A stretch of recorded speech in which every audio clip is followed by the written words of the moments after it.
Nageswararao. Proper ఎక్కడన్నా?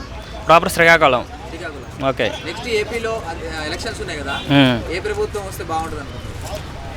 ఏపీలో Janasena, TDP, BJP ఈ 3 పొత్తు గవర్నమెంట్ వస్తే బాగుంటుందని నా అభిప్రాయం. ఎందుకు అనుకుంటున్నానంటే ఈ 40 సంవత్సరాల అనుభవానికి ఈ నీతి, నిజాయితీ, నిస్వార్థపరుడు అంటున్నారు కదా ఈ పవన్ కళ్యాణ్. ఇతను ఈ 40 సంవత్సరాల అనుభవాన్ని ఎలా కంట్రోల్ చేస్తాడు, అతని మైండ్ సెట్ని ఇతని మైండ్ సెట్లోకి తీసుకొచ్చి ఎలా చేస్తాడు. ఈ సీఎం కుర్చీలో చంద్రబాబు నాయుడు కూర్చుంటే ఇతను ఇంకా ఒక చెక్క కుర్చీ తీసుకొని, చిన్న కుర్చీ తీసుకొని ఆ పక్కన కూర్చుంటాడా, లేదంటే 2.5 సంవత్సరాలు అడుగుతాడా, ఏ విధంగా ఇచ్చేస్తారో ఒక ఎగ్జైట్మెంట్ అనేది నాకు చూడాలని ఉంది వీళ్ళ యొక్క పొత్తుని. కానీ వైసీపీ ప్రభుత్వంలో సంక్షేమ పరంగా చాలా న్యాయం జరిగింది. ఓకే. వైసీపీ ప్రభుత్వంలో డీడీపీ సిస్టమ్ ద్వారా లేబర్ వాళ్ళకి మాత్రం సంక్షేమ పరంగా 50,000 నుంచి ప్రతి ఇంటికి ₹1,00,000 అనేవి వెళ్ళాయి. కాకపోతే ఎట్ ఏ టైం ఏం జరిగిందంటే ఈ నవరత్న పథకాల ద్వారా సంక్షేమ పథకాలు జరుగుతూనే జగన్ కక్ష రాజకీయాలు చేశారండి. మన తెలుగు వాళ్ళకి కక్ష రాజకీయాలు అంటే పడవు. సపోజ్గా బండితో ఒక వ్యక్తి వెళ్ళిపోతుంటే ఆ బండి స్టాండ్ ఉండిపోతే అతని మీద మనకి ఎంత కక్ష ఉన్నా సరే కేకేస్తాం, స్టాండ్ ఉంది పడిపోతావు అని, లేదంటే ఇంకొక వ్యక్తితోనే చెప్పేస్తాము. అంటే ఎంత మన కక్ష ఉన్నా సరే అతనికి అన్యాయం జరగకూడదని కోరుకుంటాం. అలాంటిది ఇతను దొరికిన వాళ్ళని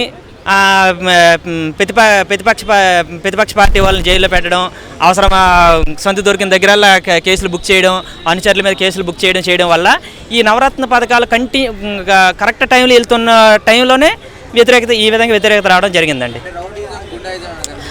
అంత పెద్ద మాటలు అయితే నేను ఆడలేను, కానీ కక్ష రాజకీయాలు జరిగేవని నేను చెప్పగలను. సార్, ఇసుక మాఫియా, నెక్స్ట్ లంచగొండితనము, మద్యపాతం నిషేధం ఇవన్నీ ప్రతి గవర్నమెంట్లో ఉండేవండి. వాటిని మనం మాట్లాడుకోలేము.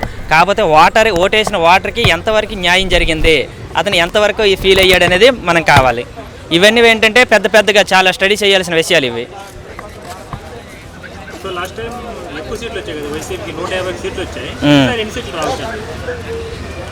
సార్, సీట్లకి అనేవి మనం చెప్పలేము. ఒకనొక టైంలో ఎన్టీఆర్కి వచ్చిన సీట్లు ఆ తర్వాత టైంలో ఎన్టీఆర్కి బాగా లీస్ట్ అయిపోయాయి. తర్వాత వైఎస్ రాజశేఖర రెడ్డికి వచ్చిన సీట్లు ఆ తర్వాత లెస్ అయిపోయి. ఈ సీట్లు ఏమనుకుంటుంటే పొత్తు మీద డిపెండ్ అయ్యి ఉంటాయి. పార్టీలు పొత్తు పెట్టుకున్నప్పుడు కూడా ఆ పార్టీలు ఎవరితో పొత్తు పెట్టుకున్నారు అని మీద డిపెండ్ అయ్యి ఉంటాయి. రాజశేఖర రెడ్డి తరహా పాత్ర వైఎస్ఆర్ దగ్గర చూడొచ్చా? జగన్ దగ్గర చూడలేము.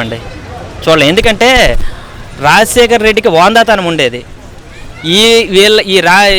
ఇప్పుడు ఉన్నటువంటి జగన్ కానీ, పవన్ కళ్యాణ్ కానీ, చంద్రబాబు నాయుడు పక్కన పెట్టండి, వీళ్ళకి పిల్లల తత్వం రాజకీయాలు ఉన్నాయి. ఇంకా ఈ వాందాతనం అనేది లేదు. ఏపీకి సీఎం ఎవరైతే బాగుంటారంటే 2 కుర్చీలు వేసుకొని చంద్రబాబు నాయుడు, పవన్ కళ్యాణ్ ఎదురెదురు కూర్చొని రూలింగ్ చేస్తే బాగుంటుందని నా అభిప్రాయం.